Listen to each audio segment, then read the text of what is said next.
I met with His Excellency the Governor-General, and he has agreed to my request that Parliament be dissolved. In accordance with our commitment to a fixed election date, the next general election will be held as prescribed by law. As it is my intention to begin campaign-related activities, and it's also the case for the other party leaders, it's important that these campaigns be funded by the parties themselves rather than taxpayers. It's also appropriate that Canadians have the time to consider the alternatives before them, because this is an election about leadership on the big issues that affect us all, our economy and our nation's security. It's an election about who will protect our economy in a period of ongoing global instability and secure Canada's future prosperity. And it is an election about who is best equipped to make the tough calls to keep our country safe. A national election is not a popularity contest. On October the 19th, Canadians will make a serious choice between proven real-world experience and a dangerous approach that has failed before and is failing in other countries. Today, as Canadians know, the global economy remains uncertain and unstable. The debt crisis in Europe continues to unfold. China is experiencing a significant economic downturn. Economic recovery in the U.S. continues to be slower than anticipated. These events abroad are once again impacting us here at home. Canada has continued to perform well compared to other G7 countries, but we cannot forget our focus or lose our course. Managing our economy remains our government's top priority. Our choices have been prudent, and our actions have been disciplined. As a result, our economy and our employment have grown steadily over 6 years. Our budget is balanced, our social programs have been preserved, and we have lowered taxes for hard-working Canadians and delivered significant new benefits directly to Canadian families. Now is not the time for the kind of risky economic schemes that are doing so much damage elsewhere in the world. Now is most certainly not the time for higher taxes, reckless spending, and permanent deficits. Now is the time to stay on track. Now is the time to stick to our plan. This election is also about security, not merely our security against the normal risks of criminal behavior, but our security against the growing threats of an increasingly dangerous world. The rise of the so-called Islamic State in the Middle East has done more than just create an urgent and horrific crisis in that part of the world. It has also fueled the violent global jihadist movement that poses a direct threat to our friends and allies and to us here at home. Jihadist terrorists have declared war on Canada and Canadians by name, and last October, violent attacks were carried out on our soil. Meanwhile, in Europe, Vladimir Putin's invasion of Ukraine and ongoing military aggression continue to threaten the peace and stability won at great price by previous generations. Our government has taken decisive action in response to these threats. We've strengthened our legislation to give our security and law enforcement agencies the modern tools necessary to keep us safe. We are part of the broad international military coalition led by President Obama against the Islamic State. And day in and day out, the men and women of the Canadian Armed Forces do us proud by taking the fight to the terrorists who seek to harm us. And our government has been out front in the world's response against Russian aggression and for the right of peaceful and democratic countries like Ukraine to choose their own future. I'm proud that today Canada takes stands in the world in defense of freedom, peace, and human dignity. Now is not the time for political correctness, inexperienced governance, or an ideological unwillingness to act. Now is the time to face those who threaten us with moral clarity, strength, and resolve. We Canadians are truly blessed to live in the best country in the world. In less than 2 years, we will celebrate the 150th anniversary of Canada's birth as a united country. But before this significant moment in our history, Canadians will make a critical decision about the direction of our country, a decision with real consequences, a decision about who has the proven experience today to keep our economy strong and our country safe. I will be asking Canadians for their support to continue to deliver sound economic management and to take the difficult decisions necessary to protect our country's security. Over the coming weeks, I look forward to meeting Canadians from coast to coast to coast as we lay out the next steps in our plan. that, the Prime Minister will take questions from the media. When I call your name, please make your way to the microphone on my left. On va commencer avec Terry Milewski, CBC, please. Prime Minister, good morning. You just said that you thought that the parties should pay for the campaign, not taxpayers. And a lot of voters are bound to find that a very odd statement, considering that you have just loaded tens of millions of dollars of additional costs on taxpayers by deciding to have a much longer campaign in which, not coincidentally, you will have a chance to spend far more than your rivals. Taxpayers will have to subsidize the parties, the candidates, and they'll have to pay more for Elections Canada. Why should voters not conclude that you're giving yourself a financial edge because maybe you think that's the only way you can win? Well, first of all, I'll go back and say what I just said. The reality is this, Terry. Everybody knows the election date, and the campaigns of the other parties, as near as I can tell, have already begun. I'm beginning our campaign today. I feel very strongly that if we're going to begin our campaigns and going to run our campaigns, that those campaigns need to be conducted under the rules of the law, that the money come from the parties themselves, not from the government resources, parliamentary resources, or taxpayer resources, and that's what we're doing. In terms of the advantages this party has, in terms of the fact that we are a better financed political party, a better organized political party, and better supported by Canadians, those advantages exist whether we call this campaign or not. What we do by calling this campaign is making sure we are all operating within the rules and not using taxpayers' money directly. Gordon Press from the Canadian Press, please. Good morning, Prime Minister. Just a second ago, you talked about sound economic management. Your opponents have basically made this a little bit about change in this campaign and said that it's time for a change because your plan isn't working given the economic indicators we've seen over the past couple of weeks. Why should Canadians continue to trust your plan for the economy? And as well, what is specifically in that plan that you're going to promise to Canadians that would actually turn around what we've seen in a shrinking economy? I think our plan has proven itself over a long number of years now. Canada has consistently, not every month, not every week, but over a period of 6 years now, we have consistently outperformed other major industrial economies. We have a balanced budget. Most of them don't. We have the lowest debt levels by far. We have the soundest financial system. We are not cutting our budgets. We are making investments in critical things like trade and training and innovation and infrastructure. And that is why, you look at all the major forecasters, all the major international agencies, they all predict that Canada's growth prospects are the best of G7 countries over the long haul. Now look, the change that is being proposed, let's be clear what the change is that's being proposed. We have given Canadians a low tax plan with disciplined financial management. What the other guys are proposing is a high tax plan, big hikes in spending to lead to permanent deficits as a way of dealing with temporary economic challenges. That is a formula that has been disastrous in other countries. It's why they don't perform over the long haul as well as Canada, and we will contrast our low tax plan focused on jobs and growth with their high tax plan focused on simply growing the size of government. Thank you. We'll continue with Laurie Graham from CTV. Prime Minister, I understand you say you want to save taxpayers' money. You want all of the leaders under the same rules of Elections Canada. But by triggering this election, a 78-day campaign, the fact of the matter is the cost of this election campaign goes up exponentially, and taxpayers are indeed on the hook for more money.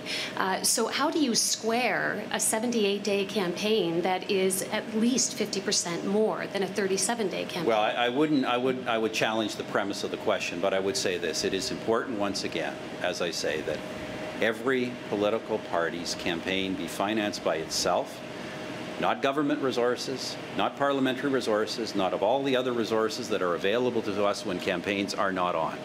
Everybody is campaigning, everybody should finance their own campaign, and everybody should operate under the law and the rules for campaigns. And I don't think it is appropriate a toll that campaigns be done all outside the campaign rules. And look, I think if I started my campaign without declaring it, I think everybody here would be the first to criticize us for doing that. We are taking what is the appropriate and the right thing to do.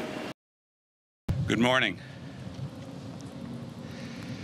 In this election campaign, Canadians have a clear choice. 4 more years of Mr. Harper and the Conservatives, or my plan for change. Traveling across Canada over the past weeks and months with Catherine, I've heard the calls for change grow louder, and it isn't difficult to see why. Wages are falling, incomes are stagnant, and household debt is skyrocketing. Middle-class families are working harder than ever, but can't get ahead. Mr. Harper has the worst economic growth record of any Prime Minister since 1960. The economy has shrunk in each of the last 5 months, and many are claiming that Canada is already in another recession. Clearly, Mr. Harper, your plan isn't working. I want to speak to every Canadian who thinks Mr. Harper's government is on the wrong track. To every Canadian who is looking for change in Ottawa. Our plan is built on enduring Canadian values: hard work, living within your means, accountability, and an unwavering commitment to focus the government's priorities on helping you get ahead. I believe that governing is about priorities. Mr. Harper's priority is to spend millions of dollars on self-serving government advertising and an early election call. My priority is to invest in affordable quality childcare to help families and the economy. Mr. Harper's priority is to gut laws that protect our air and water while harming our reputation around the world. My priority is to strengthen and enforce environmental rules here at home and have Canada do its part in tackling climate change on the world stage. Mr. Harper's priority has been to spend $100 million a year fighting First Nations, Inuit, and Métis peoples in court. My priority is to build a respectful nation-to-nation relationship with our First Peoples that recognizes inherent rights and brings us closer to reconciliation. While Mr. Harper sits on the sidelines, Canada has lost hundreds of thousands of good-paying manufacturing jobs. My priority is to actively champion our manufacturing sectors and attract new investment to create good-paying, full-time jobs. But it's not just Mr. Harper's misplaced priorities. Do you remember when Mr. Harper promised to responsibly manage the country's finances? He's had 8 deficits in a row and has added over $150 billion in debt. Do you remember when Mr. Harper promised to clean up Liberal corruption? In each of the last 3 elections, Conservatives have been convicted of wrongdoing. Some have been sent to jail. 1/3 of the Senate is under RCMP investigation. I believe this must change once and for all. Do you remember when Mr. Harper promised to build a strong economy and create jobs? Recent reports show that Mr. Harper has the worst job creation record of any Prime Minister since the Second World War. And today, there are 200,000 more out-of-work Canadians than before the last recession in 2008. We will kickstart the economy and get Canadians back to work. This is our #1 priority. My values stem from my upbringing. My family story is that of millions of Canadian families. I was the second oldest of 10 kids. We had to work for everything we had. It wasn't easy. We worked hard, played by the rules, and lived within our means. We learned the importance of looking out for one another, of sticking together, of backing up your principles with action. These are the values that guide me as a husband, as a father, and as a grandfather. These values have guided my 35 years of public service, including as a cabinet minister. These are the values that will guide me in the future. And I believe that together we can leave to future generations a strong, united Canada that is more prosperous, more fair, and that stands tall on the world stage. Our offer to Canadians is clear. A government that stands up for middle-class families and the communities where they live. A government that grows the economy and creates stable, full-time jobs while protecting the environment. One that ensures young people get the opportunities they need and our seniors get the benefits they deserve. Where democratic traditions are respected at home and our reputation as a country is respected abroad. Where we replace fear and division with hope and optimism. A Canada where everyone belongs and no one is left behind. That's the Canada we can build together. Canadians are ready for change, and we're ready too. I invite you to join us. Thank you. Merci. I want to begin by saying Haishka to my colleague Adam Olsen. Haishka, and we acknowledge that we are on the territory of the Wassanich territory of the Wassanich people, and we accept their hospitality with gratitude. Haishka. Bienvenue ici pour le Parti Vert pour le commencement de notre campagne extraordinaire, formidable. We are here to start our campaign here on the shores of the Salish Sea, where we collectively here today are our British Columbia, some of our British Columbia MPs, most of our Vancouver Island MPs, recommitting to protecting the Salish Sea.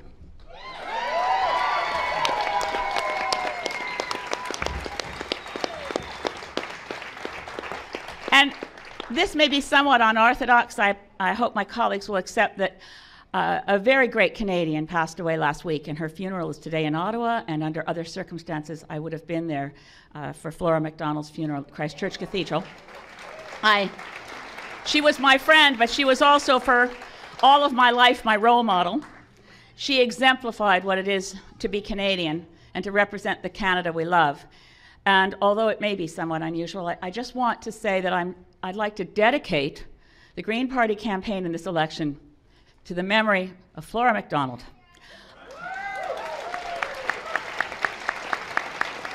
She stood for principle. She was unwavering in her dignity, her integrity. And I ask each and every one of our candidates, and those of you, many of you are young, you may not have ever known Flora MacDonald or the sight of her in Parliament standing with her back ramrod straight with such dignity, while all around her were other people sort of yapping. I think of Flora, and I ask our candidates to try to meet that high bar she set of grace, humor, dignity, diplomacy, and a selfless devotion to Canada. Thanks.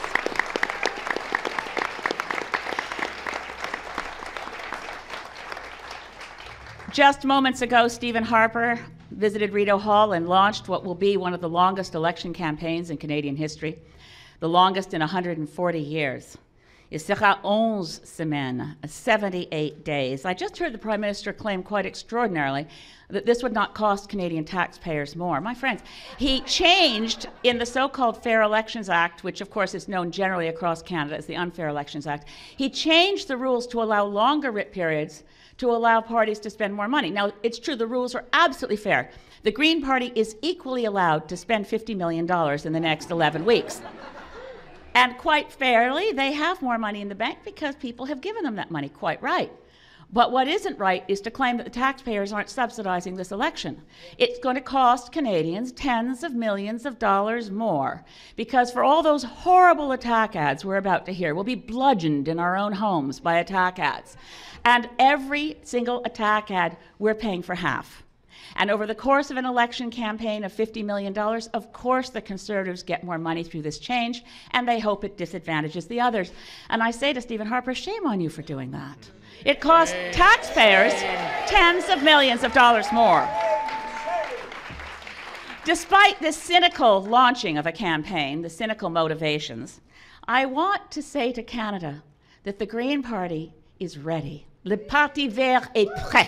Et à ce moment, Nous sommes, comme évidemment, nous sommes éblouissantes. We are buoyant, we are ready, and we are happy to take on this challenge. We believe in Canada. We know there is nothing we cannot accomplish when we roll up our sleeves, work across party lines, work across jurisdictions and turf wars. There is nothing Canadians can't do when we decide to do it together. If you want real security, if you want stability, if you want to go back to our roots, my friends, and get peace, order, and good government, then you need to start looking at the Green Party and our pragmatic, sensible approach, our respect for our institutions, our love of our country and democracy itself. We need to be talking about the issues that are on Canadians' minds. As a country, we need to be talking about issues like health care. We need to talk about how we can take that next step and bring in a pharmacare plan. We need to talk about our economy, what steps we should be taking now to avert a recession. I mean, it does occur to me to be somewhat charitable to Stephen Harper that perhaps the tens of millions of dollars we're needlessly spending over the next 11 weeks are an unusual economic stimulus package. So it's somewhat possible. We need to talk about how to get Canadians back to work across this country and how to do it in a 21st century economy that never puts one part of the country pitted against another part. We need to think like a country again.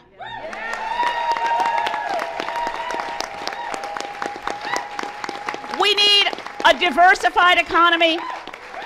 We need to respect our institutions. We need to protect the CBC. We need to understand our national institutions matter. We need to ask questions like, how is it, Mr. Harper, that the wheat board was sold to Saudi Arabia? We need to ask some questions about how Stephen Harper has sold our sovereignty down the river, specifically the Yangtze River, in the Canada-China Investment Treaty. These are questions that need to be asked, and Canadians need to come up, as I know we can, with solutions. We need to recognize that a country that's willing to unravel its constitution is not made safer. C-51 must be repealed. Yeah.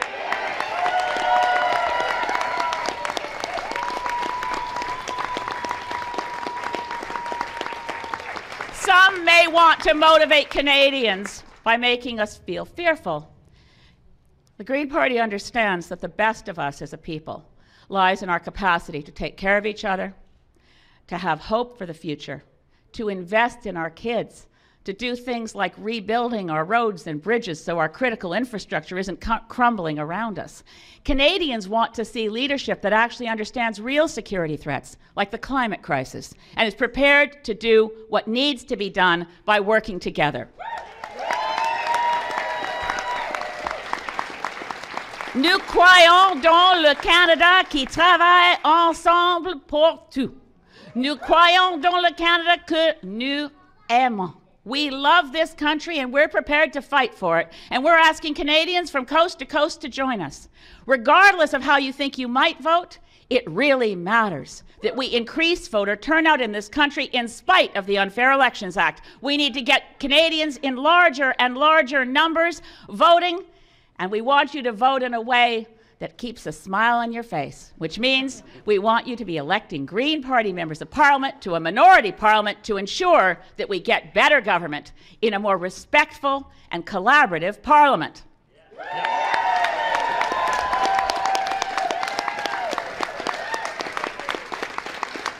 Join us!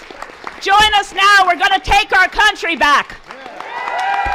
Join us now! For the Canada we love. This is the fight for Canada.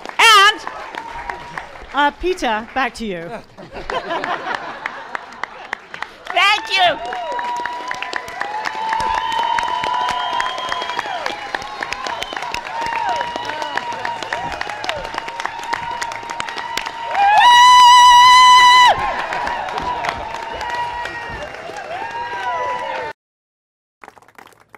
You know, a few years ago, I launched my leadership bid in my home riding of Papineau, so it's quite fitting that I get to launch my bid to be Prime Minister of Canada right here in my second home of BC.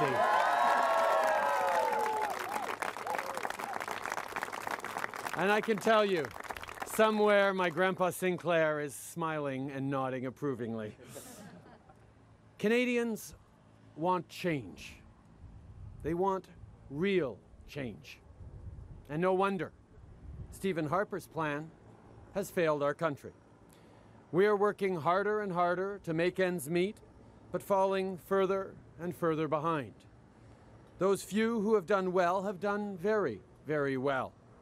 But the middle class and those hoping to join it, the truth is, folks today are more likely to fall out of the middle class than they are to join it. And now, to top it all off, we're headed into another recession. There's a big choice to be made in this election. The Conservatives think you grow the economy by making wealthy people wealthier. We know that you grow the economy by strengthening the middle class and those hoping to join it. I've been to every corner of this country over the past few years, and you've told me over and over again that you don't think anyone in Ottawa is listening. Well, I am. You told me, give us change that makes a real, positive difference in our lives. We're working harder than ever, but we just can't get ahead. We can't save for our kids' education, let alone our own retirement. We're seeing our young adults return home, unable to find work, and we worry that we'll be thrown out of work ourselves. We know all the government ads in the world cannot hide the truth that Canada's economy is not working for us, and it's harder and harder to make ends meet. That's what the people I've met are saying. Canadians are my advisors in every home, in every town and city across this country. This election is about the people with bills to pay and futures to plan. You don't want to replace a failed plan for the economy with a mirage. You want a new plan, one that will work for you. You want change that works for you.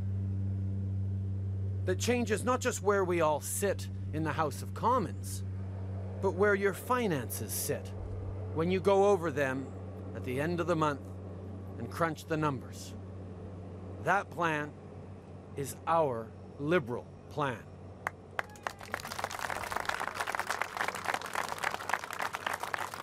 A family with 2 kids making $90,000 a year will get $2,500 more tax-free.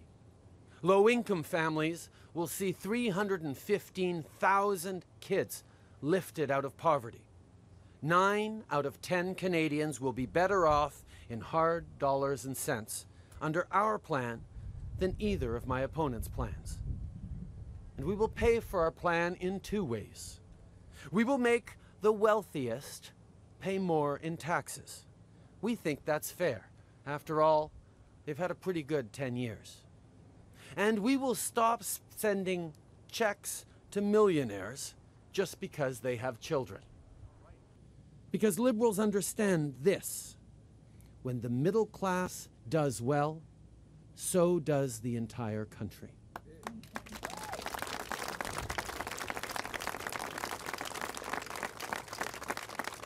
Le plan de Monsieur Harper a échoué. Mr. Harper's plan has et failed. Le plan de Monsieur Mulcair and Mr. Mulcair's plan is only a mirage. Le NPD vous parlera the de son NDP plan will talk pour about its augmenter le plan salaire to minimum. increase minimum wage. Il ne vous dira pas And que yet, son plan they n'aidera won't pas tell you that their plan won't help 99% des personnes qui gagnent le 99% of salaire people minimum dans ce who pays. earn the Il minimum n'aidera wage in pas this les country. It serveurs won't help que j'ai rencontrés dans les servers, or the restaurants, people I've met in ni les restaurants, réceptionnistes de nor motel. receptionists Il in n'aidera pas non hotels, plus les préposés nor au will it help stationnement people who ou les work in caissiers. parking Le garages plan or de Tom cashiers. Mulcair ne leur accordera Tom pas un Mulcair's sou, plan will car not il ne give them s'applique an qu'aux extra travailleurs sous cent réglementation because fédérale it only qui applies to gagnent le people under salaire federal minimum. Les regulations candidats du who meet NPD ne vous le minimum diront pas, wage. And Ils NDP colportent de candidates faux won't tell you espoirs auprès des that. They'll personnes give qui false travaillent hope fort. to people who work hard. Ils prétendent les aider, They claim to help mais c'est them, pas ce qu'ils feront. and yet that's not what Et they're Monsieur going to be Mulcair doing. And le Mr. sait très Mulcair bien. knows that full well. Je pense que nous I en think avons assez de that ce genre de we're cynisme fed up with this kind de of la part des cynicism conservateurs on the de part Monsieur of Harper. conservatives Je pense among qu'au fond, under Mr. Harper. c'est l'une des raisons I pour think lesquelles that's les one of the Canadiennes et les reasons Canadiens why Canadians veulent du changement. want change now. And the NDP's other answer for everything is to make the company you work for pay more in taxes. That means fewer jobs and less investment, all while our economy is stalled. The NDP would put the brakes on the economy at the worst possible time. The NDP will talk about helping the middle class, but they won't raise taxes on the wealthiest Canadians. And Mr. Mulcair won't cut taxes for the middle class. In fact, he'll even keep Stephen Harper's plan in place that sends child benefit checks to the wealthiest Canadians. Quite frankly, I don't know why he made the choices he's made. Maybe he's afraid of a tax. Well, I'll tell you something, my friends. I'm not.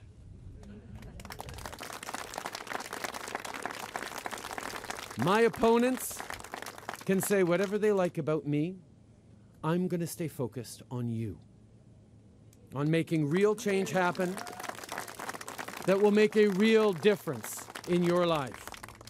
So that's what I'm going to do. Stay focused on you, the people who build this country every day, and offer the best plan to help you.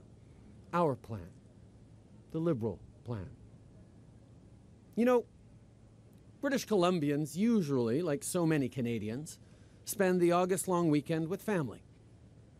We go camping, we have friends over for a barbecue, maybe catch a kid's soccer tournament. Well, Stephen Harper had a different idea this year.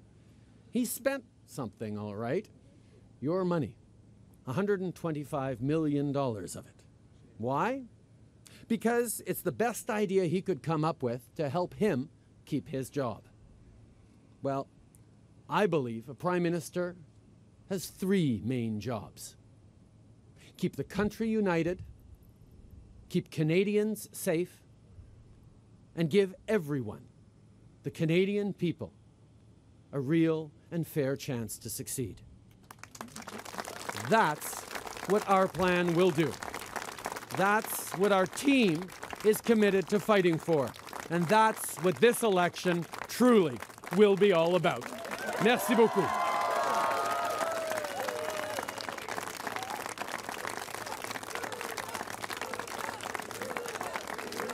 And thank you. And now I'm happy to take questions from media. Mr. Trudeau, good morning to you.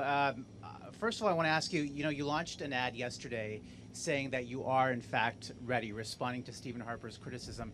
And yet today you are the last leader to be launching his campaign officially because you were in the air flying, especially at a time when you're trailing in the polls.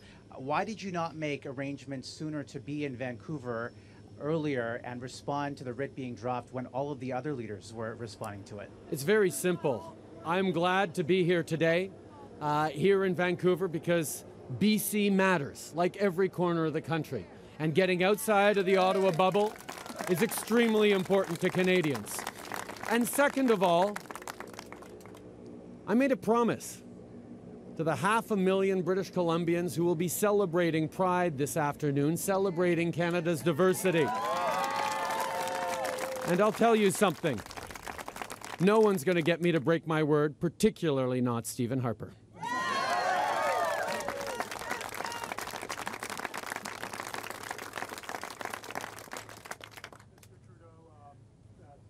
Go ahead to the mic, Ian. Yeah. Give you an opportunity to respond. As the Prime Minister has attacked you on the experience issue, Mr. Mulcair in his opening remarks seemed to indirectly attack you on the experience issue. I wonder if you had any response to these attacks on you as lacking experience to become the Prime Minister. I'm excited to offer the best possible plan for economic growth to Canadians, to have gathered around me an extraordinary team of people who are focused on serving their communities, serving their country. I'm excited about the campaign we're about to have, the opportunity to continue to get out across the country and meet with millions of Canadians and talk about the fact that for 10 years, Mr. Harper has failed Canadians by continuing to give tax breaks to the wealthiest and not understanding that we need to grow the economy by helping the middle class and those working hard to join it. That's what I'm bringing to this campaign, and that's what makes me so excited about the coming 80 days.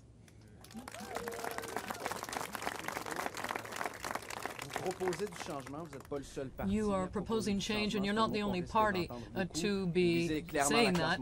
You're saying that the middle class needs help. Others are saying the same. Now, why should people vote for you in this campaign? Here in British Columbia, in particular, where there are a number of new seats and a number of new opportunities for gains, but it seems that the NDP has the wind in its sails at this point. Listen, if people want change in this country, it's because the economy is not working for them.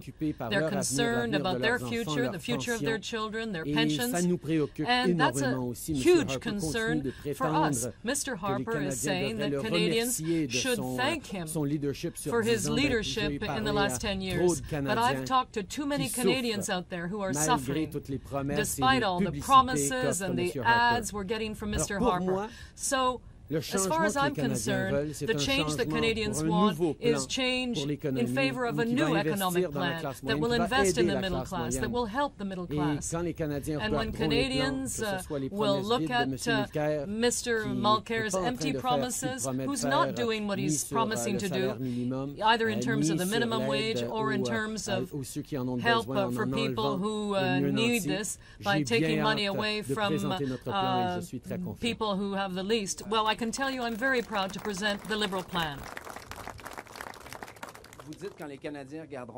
You say that when Canadians look at all the plans, and of course there's the debate on Thursday, so it's obviously important for you, particularly at this stage. Would you not say? Yes, I'm really anxious to take part in that debate and in all the debates that take place during this campaign. I've always said that I'm open to all the options, and I think it's unfortunate, to say the least, that Mr. Mulcair and Mr. Harper are behaving in a manner that will not allow Canadians to have all the information they need. I will be there at the debates, and I'm anxious to have an exchange of views. The only condition I've set is that I do hope to have as many debates in French as there are in English, and I think it would be unfortunate if Mr. Harper and Mr. Mulcair's actions were to mean that there would only be one debate in French. That would really be unfortunate for all Canadians. I'm sure we'll see you lots here in BC over the next 11 weeks, but how important is this province for you in getting to that job of Prime Minister that you hope to achieve? What do you need to do electorally here in the province? Well, first of all, BC is extremely important to me personally because it's been a second home to me all my life. I have deep roots here. I have strong connections here. Coming out here is always coming home for me. So I'm very, very excited about the extraordinary team we've built here. But BC is important not just for personal reasons. BC is important because as we look to grow our economy and diversify, we need to do things that BC is already doing very well. One is understand that you can't make a choice between environment and economy. You have to do them both together. And British Columbians understand that as well as anybody around the country. And secondly, we know that the great growing opportunities exist in the up and coming countries in Asia that are providing a tremendous opportunity for Canada, and we need to make sure we're engaging with the Pacific as strongly as we can, and BC's got a head start on that, and we need to make sure that the rest of Canada pays attention to the solutions and the challenges, but also the opportunities here in BC, and that's why I'll be back here so often.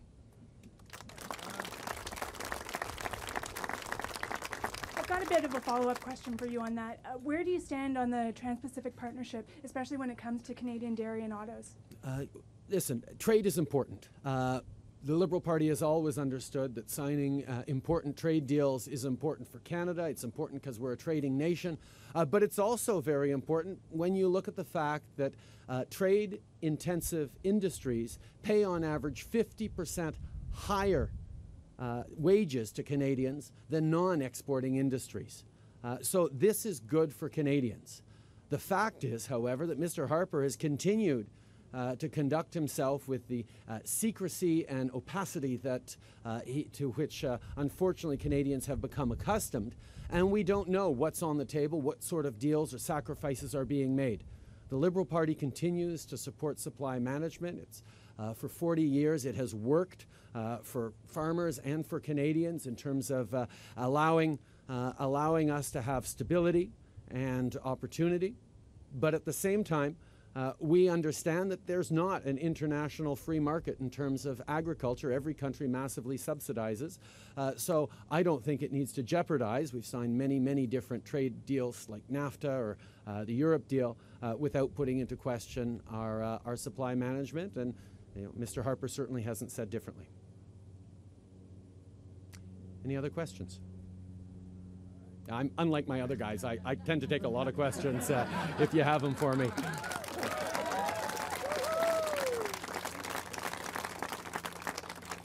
Mr. Trudeau, the Conservatives have promised a suite of emissions controls. I believe it was 6 items they're going to put forward, and I think we're at 1 or 2, and this has been going on for several years. What do the Liberals intend to do in terms of federal emissions controls, and also looking at in terms of the oil sands? We'll have a lot more to say on the particulars, but I was here just a few weeks ago to talk about our plan for combating climate change and for addressing the necessary protections for our air, land, and water, because it's a hugely important priority, not just to me, but to Canadians and also to our trading partners around the world. For 10 years, Mr. Harper has demonstrated that he completely misunderstands that there is no longer a choice to be made between environment and economy. You have to do them both together.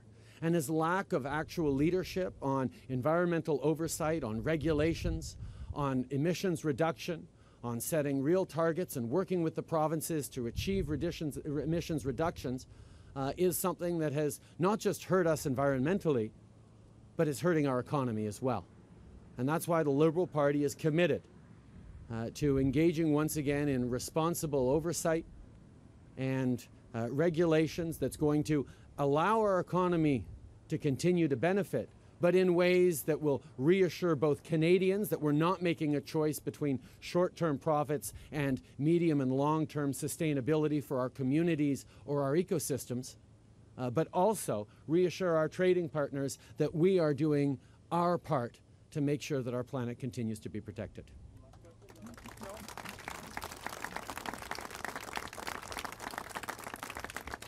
Or not. Well, I was glad to take all your questions. Thank you very much, everyone, and I wish you a very good campaign. I know ours will be.